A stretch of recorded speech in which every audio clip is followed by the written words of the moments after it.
서울 광진구가 국회의원 이정헌입니다. 먼저 항공 참사 희생자분들과 유가족들께 다시 한번 깊은 애도와 위로의 말씀을 전합니다. 세상에 그 무엇도 생명보다 먼저일 수는 없습니다.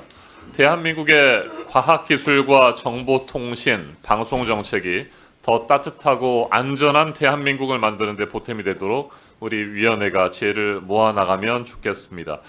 지금은 참사 수습과 더불어서 내란의 잔부를 진압하는 데 힘을 모아야 할 때라고 저는 생각합니다. 그런데 김태규 방송통신위원장 직무대행이 지난 12월 31일 국무회의에서 헌법재판관 임명에 반발하면서 사의를 표했다는 소식이 전해졌습니다. 저는 경악을 금치 못했습니다.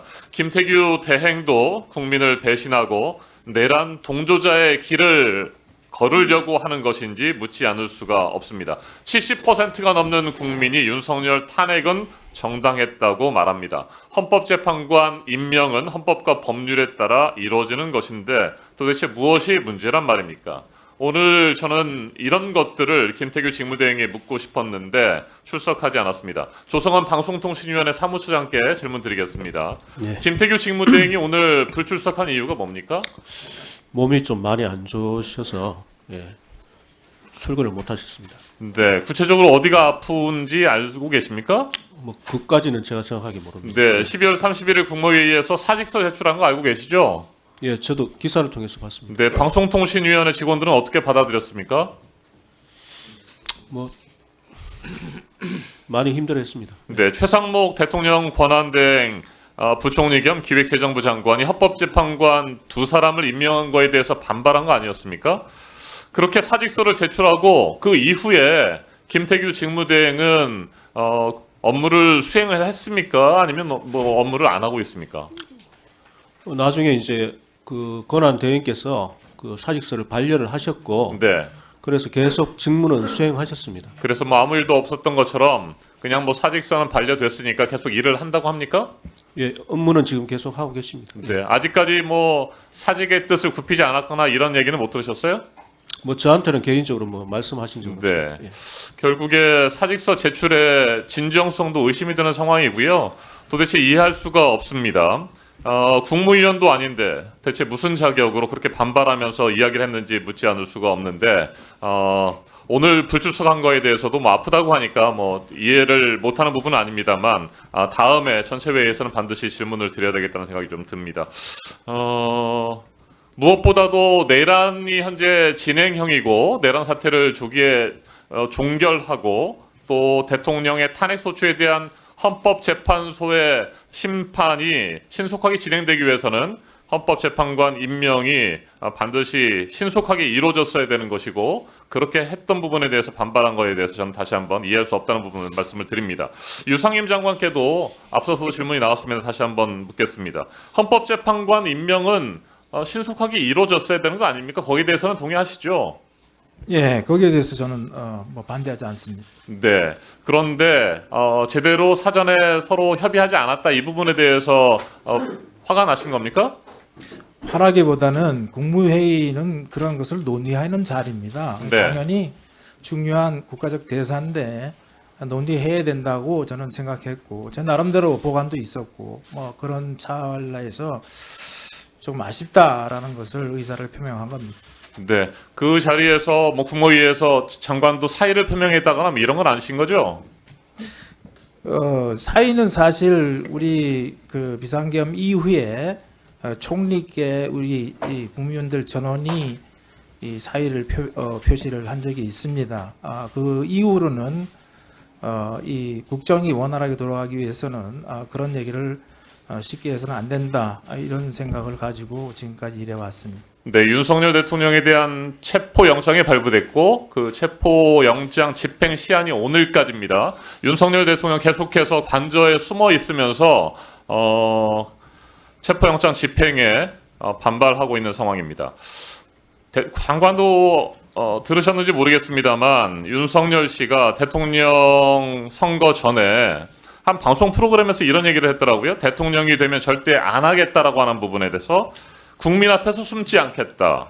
잘했든 잘못했든 국민 앞에 나서겠다라는 말을 했어요. 이 부분에 대해서 어떻게 생각하세요? 지금의 행태에 대해서 어떻게 평가하는지도 궁금합니다.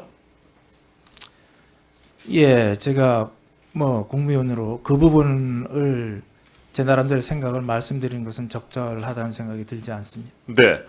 국무위원이 아니고요. 그냥 자연인으로서 국민의 한 사람으로서 윤석열 씨가 대통령 선거 전에 잘했든 잘못했든 국민 앞에 나서겠다라고 하는 부분에 대해서 약속을 지켜야 되는 거 아닙니까? 더군다나 일국의 대통령이었고 그런 책임이 막중한 사람이 이렇게 관저에 숨어서 계속 버티고 있는 부분에 대해서 충분히 이야기할 수 있는 거 아닙니까? 말씀 못 하시겠습니까? 그런데 대통령 권한대행이 사전에 국무위원들과 협의하지 않은 부분에 대해서는 반발하셨던 것이고요. 윤석열 정부 사람들은 한국은행 총재 최근 쓴소리를 귀담아 들어야 한다고 생각합니다. 이창용 총재가 이런 말을 했었죠. 헌법재판관 임명에 반발하는 정부 인사들을 향해서 고민 좀 하고 이야기하면 좋겠다라고 지적을 했습니다. 국제사회에서 한국의 신인도가 추락하는 일을 막고 경제를 하루빨리 안정시켜야 되지 않겠습니까? 거기에 대해서 동의하시죠? 장관님. 네, 당연히 네. 동의합니다. 네, 그러려면 신속하게 내란 사태가 종결되고 또 법적 책임, 또 역사적인 심판을 받도록 하는 것이 맞지 않겠습니까? 헌법재판소의 탄핵 심판도 서둘러 진행돼야 되고요. 이 부분에 대해서 다시 한번 말씀해 주세요.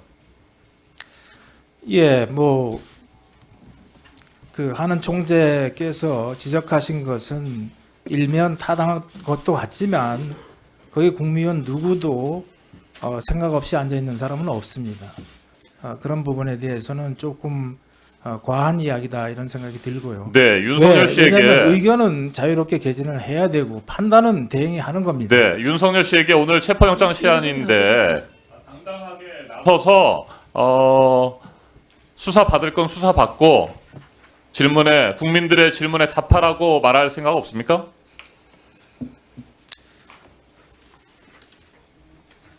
예, 그 부분은 대답을 않겠습니다.